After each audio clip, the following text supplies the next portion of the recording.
Good evening, everyone, and welcome to the April 13th edition of ETV News. I'm Kaylee Roberts. And I'm Nicholas Walsh. Thank you for joining us.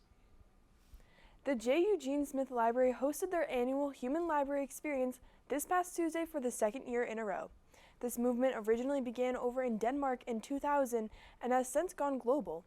The goal is to challenge prejudices and promote understandings in communities. Members of Eastern's community were given the opportunity to step forward to share their stories. Some of these experiences were voiced by immigrants, people of Muslim, Christian, and Jewish faith, the LGBTQ+ community, a police officer, and those suffering from homelessness. Willimantic is home to some true hidden gems. Just down the street from Eastern, there's a lot for students to partake in. Take Bliss Marketplace, for example. Reporter Dan Gallipoli went downtown to check it out. If you know anything about the local Willimantic scene, you've probably heard of Bliss Marketplace. We're here in person to check it out and shine some light on this hidden gem. Bliss Marketplace is an inviting and cozy store located on the corner of North Street and Meadow Street in Willimantic, Connecticut. They specialize in high-quality, name-brand merchandise and, quote, seek out beauty and originality when choosing interesting styles to offer customers, end quote. Simply put, in their own words, they are committed to continuously searching for the most unique items in fashion. But that's not all. They also sell a variety of stickers, candles, and other knickknacks for shoppers to enjoy. There's a record store, and then there's clothing, and there's a variety of kind of everything, and a picture framing in the back, and you can get your tuxedos here and wedding dresses, and there's, as you can see, a variety of everything, the jewelry on the walls. And Bliss was founded in 2013 by Kim Cash, who was born and raised in Willimantic, Connecticut. We spoke to her about why and how she established herself and her business. My ultimate fantasy was to bring in different vendors, different local artists and whatnot to add to that. So it didn't work out in Store Center. I closed that and combined both stores here and bought the building and turned it into that. So it's just been evolving. However, Bliss Marketplace is more than just fashion, and the boutique is only one part of the story. Bliss's building also houses Willimantic Records, a homey shop that specializes in the buying and reselling of vinyls, CDs, DVDs, VHS tapes, and other audio equipment. They also host monthly art shows, occasional lectures, readings, music performances, and even film screenings.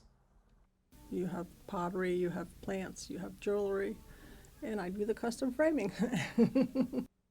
With the building located near the center of Willimantic's downtown, it very much feels connected to the heart of the town. Kim spoke to us about what it's been like as a local business in this community and what we can look forward to from Bliss. It's a full circle. In my business with the clothing, we buy clothing from the local community and sell it to others. Sometimes they bring the same things back if they've been gently loved and are able to be sold again, so it's brought back again. It allows people a chance to not spend a real lot of money, because part of why I do it is I have a passion for not fast fashion. We have a big thing coming up. I don't know if you already heard about it, our sidewalk sales. Okay, so we have that on the 15th, our first one of the season, and that's a wonderful day because Willimantic Records hopefully will have live music. We have Nanette Odessa, who's a local musician, so we hire her too. So that keeps that local, and then a lot of people from the community come out. We sell beer from Willie Brew. So yeah, it brings a lot of different places. We have a cupcake seller coming here who's local, so yeah.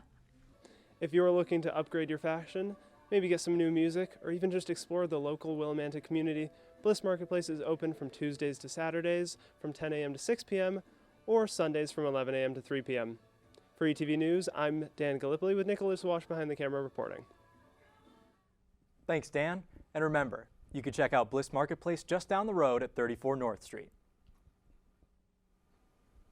CAP has once again outdone themselves with yet another colorful event. Color with CAP was put on this past Tuesday for everyone to get in touch with their true artistic selves. This event featured tie-dye, painting, and minute-to-win-it games. There were also some fun color-coded prizes for students to partake in. This event served as a great way for the Eastern community to come together to create masterpieces. Be sure to check your email for more fun CAP events in the coming weeks. Calling all Eastern seniors, commencement is on its way.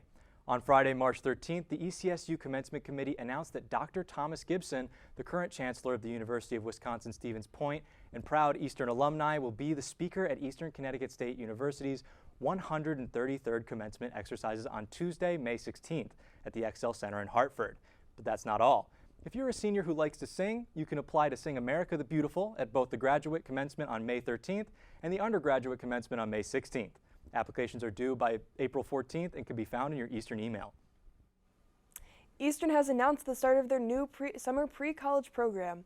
I took to campus to find out more details about the programs being offered.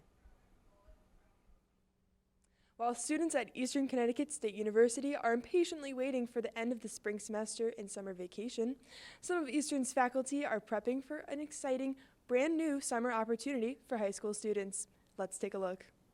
The Eastern Summer Pre-College program is launching this summer and will feature 3 one-week-long sessions for high school students.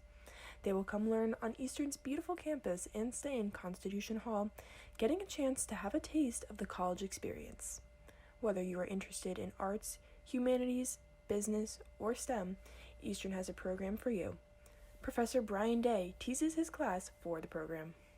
I will be teaching an introductory to filmmaking class. So it'll be a one-week class where students will go from learning how to craft an idea, how to develop that idea, shoot the idea, edit the idea. Again, it'll be truncated because it's a week. Only part of each day is going to be dedicated to the class.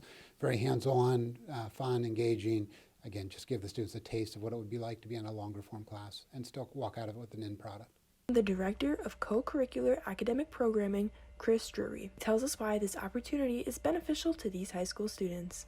Well, they're going to get the chance to work directly in small groups with our full-time professors here, so it's a great academic exposure. It'll also get them a great taste of college life. They're going to come eat meals here, live with other students, experience res life, as well as working with an academic professor. And they'll also get a chance to meet new friends and hopefully have a lot of fun. That's the idea behind this. While this program may be new, it certainly has been well planned to ensure these students have a fun and informative week. This program brings along lots of cool opportunities for students. Some of the classes offered have hands-on experience and even the chance to show off the work they've completed throughout the week. Professor Day talks about this opportunity and provides some insight as to why this program sets Eastern apart from other schools. One of the rewards of the class will be that the students at the end of the week will have completed this project and they'll be able to show it on a screen with their family and friends to come and watch it. We'll have like a mini showcase of whatever students are in the class. Let's say we've got 10 or 15 students in the class. Each of them will be making a 3 to 5 minute film. At the end of the week, we'll have a film festival and we'll show them and we'll talk about them and celebrate what they did. I think Eastern's always looking for ways to have its own identity and be different than all the other institutions, not just the state institutions, but all the colleges in the state. And this is another way to reach young people before they're even ready to properly be applying to college, to get them to start thinking about opportunities ahead and different career paths they might take, right? They may come and they might sign up for my filmmaking class and really not have a lot of interest in it, but want to kind of learn a little bit about it, and they might just explode with ideas about, oh, this is what I want to do. And there's these different career paths I can take following this specific line of study. With the program being so new, many are left wondering how hosting this program will benefit the Eastern community. Eastern's looking to make really good use of our beautiful campus in the summer. So we do have summer courses for our students, but we're looking to really bring campus to life during the summer months. So this is going to be a way to do this and really make the best use of it and then bring some exposure hopefully to potential students down the line. And hopefully it'll be mutually beneficial for both us and for the students who are interested in this type of program. If you are a high school student unsure of what you want to major in or looking to experience college early, this is the perfect opportunity for you. For more information, visit the Eastern website. For ETV News, I'm Kaylee Roberts, sending it back to the studio. I think I can speak on behalf of Eastern when I say that we are excited to see how prospective high school students enjoy this beneficial and fun new program. This past Wednesday, the Political Science Club hosted Senator Chris Murphy to have an open discussion with students about policies that affect them. Murphy gave the majority of his time to a Q&A session regarding issues such as gun control and LGBTQ+ rights. Senator Murphy discussed how he would tackle these issues in the U.S. Senate from his point of view. Later in the day, he hosted a town hall in the Betty Tipton Room where the main issue revolved around incorporating more affordable housing in Connecticut. Murphy expressed that although he doesn't have control of the state, he does have the ability to advocate for money allocation in the budget to help reduce the price of housing. Up next, Hannah Lasbury joins us for this week's one-on-one. Don't go anywhere.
Here you go. Thank you. Thank you.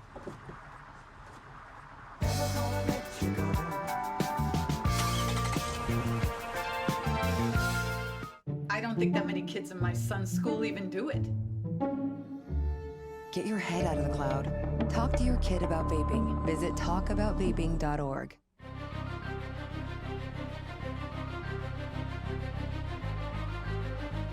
Welcome back. Hannah Lasbury sits down with Allison Sawtell from the cast of Eastern Theater Department's production of the 25th Annual Putnam County Spelling Bee. Let's take a look.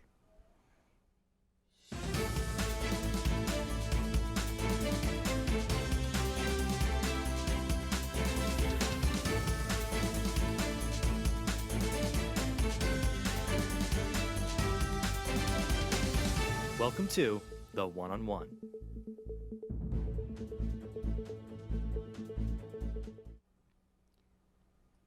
Good evening and welcome to this week's edition of One-on-One. My name is Hannah Lasbury and tonight I'm joined by Allison Sawtell from the cast of the 25th Annual Putnam County Spelling Bee. Thank you so much for joining me tonight, Allie. Thank you for having me. So my first question to you is, can you tell us a little bit about what the show is? Yes, absolutely. So Spelling Bee is really, ultimately, it's about bringing communities together and bringing people together, but it is a comedy about a middle school spelling bee.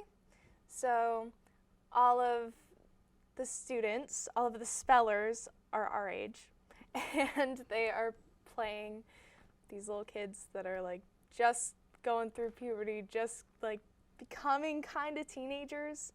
And there are 3 adults. I'm one of them. Like, the host of the show is Ronalisa Peretti, and her job is to guide these children who kind of don't know what's going on, to guide them and help them succeed. And it's a pretty funny show. That sounds cool. I'm curious to see what the show definitely is going to show about the whole thing. So how did you get involved in a production like this? So I'm a senior theater major, and they hold auditions that are open to anyone, and it's really inviting, yeah. You can, if you're not a theater major or if you've never done theater, you're still able to come in and audition. And we actually do have some members of our cast who are either tech majors, like DTM majors, or aren't even in the theater major at all. That's cool. So what has the rehearsal process been like for you guys? So the rehearsal process has been 6 to 10, 6 days a week. So it's pretty consistent. And right now we're really like running it through and ironing it out. It's different since it's a musical. So we would have choreography rehearsals, we would have music rehearsals and then blocking rehearsals, and now since we're about a week out, we just have to smooth them all out and add them all together. Yeah, that sounds cool. So why should people come to see the show? I think that coming to see Putnam County would be a great way to, I know that everyone's so stressed right now. I'm stressed with finals and like the end of the semester, and I think that it's a great way to escape, as theater usually does, is to hear a story that ultimately you relate to, but is a great just release. So where can people purchase tickets and find out more information? So if you go to the Eastern website and search Spelling Bee, it'll bring you to the tickets page, and Eastern students get in for free, and you fill out a Google form. That's all you have to do. That sounds great. So is there anything else you want the audience to know about the show or Eastern's theater department? Well, volunteer if you're up to it, and also the theater department is always looking for new actors and tech people and designers, so don't be afraid to get involved. Even if you're not a theater major, we'd still love to have more people because, yeah, theater is community. I love that. That sounds awesome. Well, thank you so much for sitting down with me today. Appreciate it. And the best of luck to you and the rest of the cast. Thank you. This has been another edition for One-on-One. For ETV News, I'm Hannah Lasbury. Kaylee, Nicholas, back to you.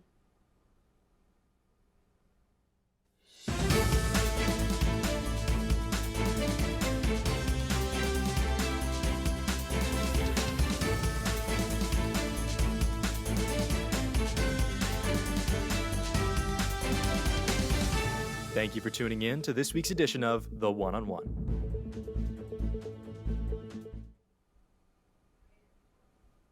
Thank you, Hannah. Up next, Chipotle saves the environment, a senator recovers from surgery, and a surprise celebrity engagement. Stay tuned for this and more after the break.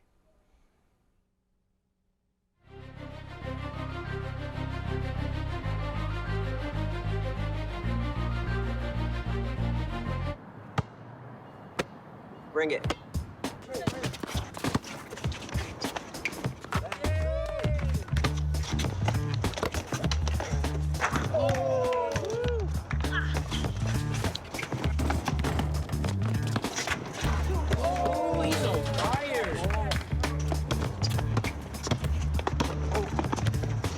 Time out, guys. I'm late to dinner. My mom's gonna kill me. Catch you guys later. Mom wants us home. Okay. Bye, guys. You guys need a ride? Sure. Yeah. All right.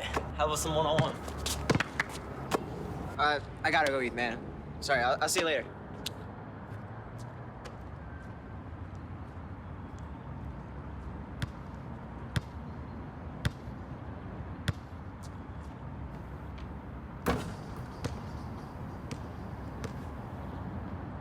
Hey, Bobo, do trees tell each other stories? I'm sorry. I'm afraid I don't know that. Hey, why don't we go find out? Listen. Can birds draw pictures? I don't have an answer for that. Dad, do stars visit their friends? Look!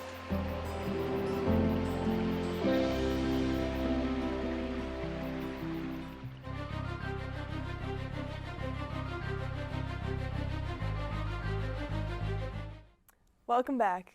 Good news for grocery shopping. The cost of food has now gone down. Grocery prices fell in March, with this being the first time this has happened since September of 2020. This data, derived from the Bureau of Labor Statistics, shows that fish, eggs, and poultry dropped in price by 1.4% from February to March. Fruits and vegetables also experienced a decline in price. As for cereals, bakery items, and non-alcoholic drinks, however, these products did become more expensive. Although the slight relaxation in price is reassuring, grocery prices are still considered to be more expensive on an annual comparison. Speaking of food, Chipotle is finding a new way to go green, and it's not just by using lettuce. The company revealed a new restaurant design that is entirely electric. This, in hand, would help reduce greenhouse emissions significantly. Chipotle is planning on doing this by running entirely on solar and wind credits to power the restaurant through renewable energy. Currently, there are 2 restaurants in Florida and Virginia that feature this design. The company has announced their plans to open a 3rd one this summer in Colorado. Chipotle said the purpose of this new design is to cut its greenhouse emission use in half by the year 2030. Taylor Swift is once again taking the nation by storm as she was just recently given the title of Honorary Mayor of Tampa, Florida. The real mayor of Tampa, Jane Castor, announced that Swift would be given a key to the city during her arrival to Hillsborough County to continue with another 3-night stretch of performing on her Eras tour. On Monday, the county where Tampa sits posted that it officially changed its name to Swiftsboro. This news comes just after the rumored breakup between Swift and her boyfriend of 6 years, Joe Alwyn. Although it has been noted that there is no bad blood between the two, the best Swift can do is just continue to shake it off as she continues on her tour.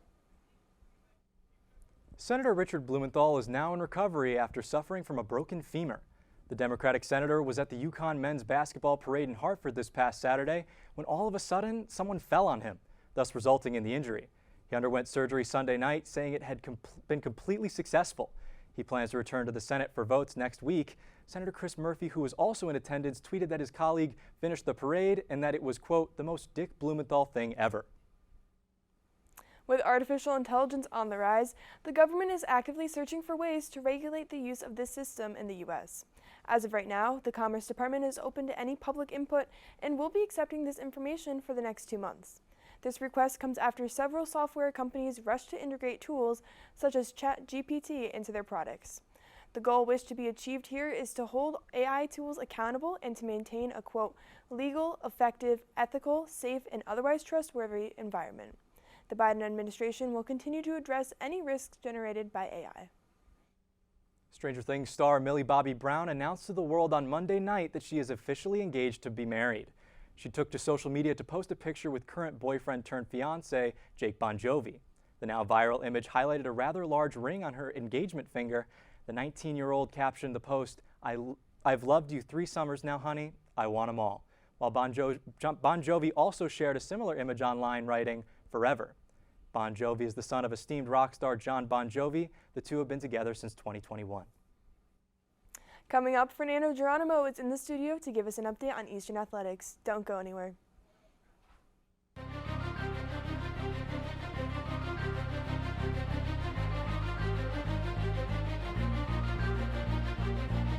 If you're buzzed and doing this to make yourself feel okay to drive, you're not okay to drive.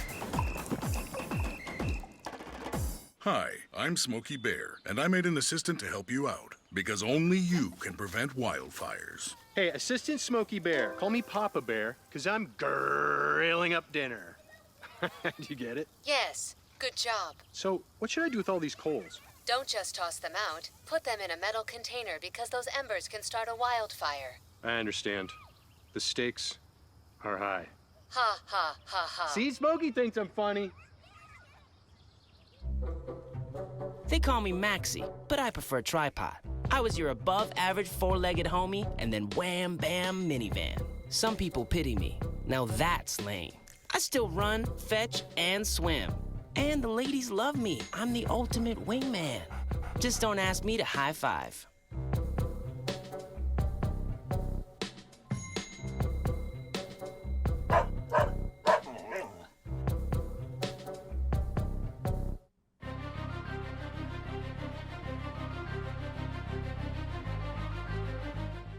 Thanks for sticking with us. Let's see what's going around Eastern Athletics this week. Fernando. Thanks, guys. Well, men's golf enjoyed this beautiful 80-degree weather today as they traveled to Ellington, Connecticut earlier for their Eastern Connecticut Spring Invitational. Those final stats from the Invitational can be found online at GoWarriorAthletics.com. Men's and women's track and field had their U.S. Coast Guard Invitational last Saturday. The men's team placed 7th out of 11 teams, and the women's team finished 9th out of 14 teams. Their next meet will be the Connecticut College Sylphin Invitational this weekend in a 2-day event starting on tomorrow and finishing Saturday.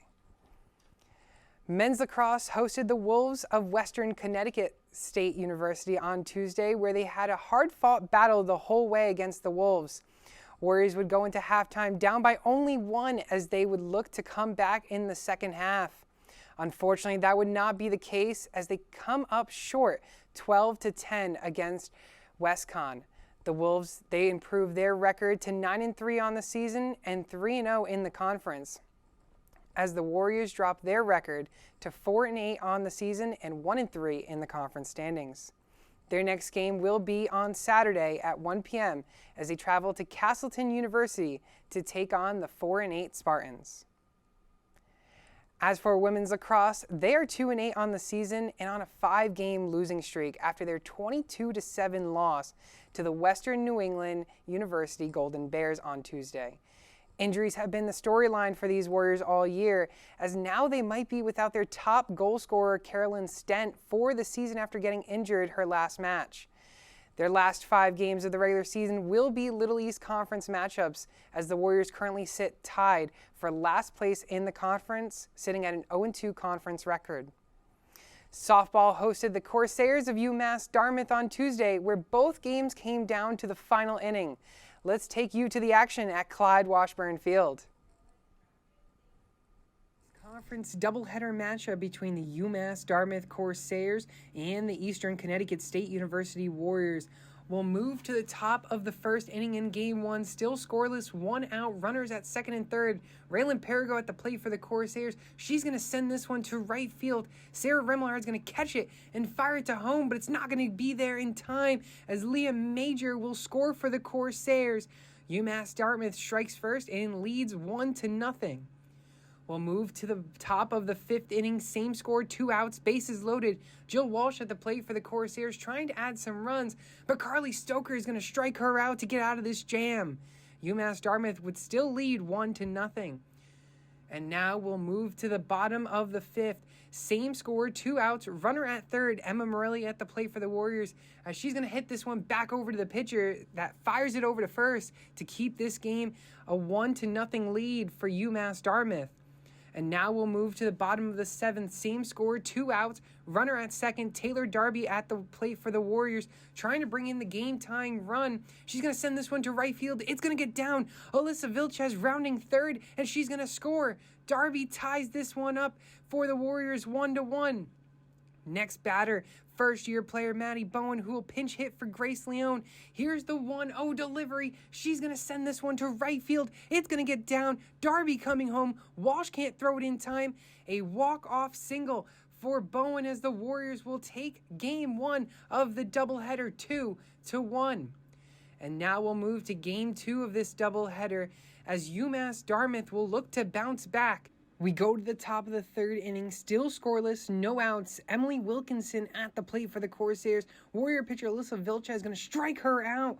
A great strikeout from Vilches, and 2 more to come after that, striking out Victoria Rossetti and Larissa Pisons. Game still scoreless. We move to the bottom of the 4th, still scoreless, 2 outs, runner at second. Taylor Darby at the plate for the Warriors. She's going to send this to shallow right field. What a great play and great catch from Jill Richards to track this ball down and keep the game scoreless. We go to the top of the 5th inning now, still scoreless, 2 outs, runner at second. Leah Major at the plate for the Corsairs. She's going to ground this one to third base. Julie San Giovanni firing it over to first, and this game continues to stay scoreless. Bottom of the 7th inning now, still scoreless, 1 out. Darby at the plate again for the Warriors, looking to win it. Here is the pitch. She's going to send this one to deep left field. Take a good look at it because you're not going to see it for long. A walk-off home run for Darby, her second one of the season, and one to remember as the Warriors will win it in fashion and sweep the Corsairs of UMass Dartmouth. Take another look at this one. Take a look at the replay. No doubt about that one. Here it is to deep left field. The Corsairs, they dropped their record to 3-3 in the conference as the Warriors improve their record in the conference to 4-0. Their next matchup will be this Saturday as they host the Spartans of Castleton University in a doubleheader starting at 1 p.m. Nationally ranked number 8 Eastern Connecticut State University Warriors taking on the 13-11 AMCATs of Anna Maria College on Wednesday. Bottom of the first inning, still scoreless, 1 out, runners at second and third. Ryan Parent at the plate for the Warriors as he grounds out to Mike Van Ness, but Jason Claiborne will score for the Warriors. Eastern Connecticut, they strike first and lead 1-0. As we move to the bottom of the second inning now, same score, no outs, bases loaded. Noah Plantamiro at the plate for the Warriors as he grounds this one to Van Ness. A 6-4-3 double play, but a run will still score, and Eastern Connecticut will still continue to lead as they lead 2-0. Bottom of the fourth inning now, same score, 1 out. Bases loaded again as Plantamiro up to the plate. He's going to ground this one back over to Van Ness. 6-4-3, but the throw not in time at first. Another run will score for the Warriors as they extend their lead 3-0. Bottom of the fifth inning now coming up.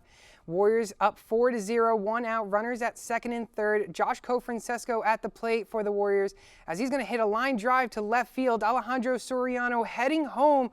The throw is not going to come in time as the Eastern Connecticut extending their lead 6-0. And now the top of the sixth inning, same score, 1 out, runners at the corners. Jared Marifiotti at the plate for the Amcats as he's going to send this one to center field. It's going to get down and the Amcats will score their first run of this game. Eastern Connecticut still leads 6-1. Top of the ninth inning, same score, 2 outs. A.J. Gutron Moore at the plate for the Amcats as he's down to his final strike. The 0-2 delivery. He's going to hit this one down to first base. Parents got it and tags first, and the Warriors will win this one by a final score of 7-1 as they improve their record to 21-5, and Anna Maria will drop their record to 13-12. The defending national champions will look to continue their great season on Saturday as they will host the Huskies of Southern Maine with first pitch being at noon. Once again, be sure to keep up with all of our daily content regarding Eastern Athletics by following our social media at ECSU Athletics, and our streams, as always, are powered by Sidearm Sports and Blue Frame Technology. That is all for this week around Eastern Athletics. I'm Fernando Geronimo. Guys, back to you. Thanks for the update, Fernando. That wraps up tonight's show. Please be sure to follow us on all of our social media platforms and subscribe to our YouTube channel. From Director Lexi Nimitz, producer Kaylee Roberts, and the entire ETV News staff, thank you for watching. Once again, I'm Nicholas Walsh. And I'm Kaylee Roberts. We'll see you next week, Eastern.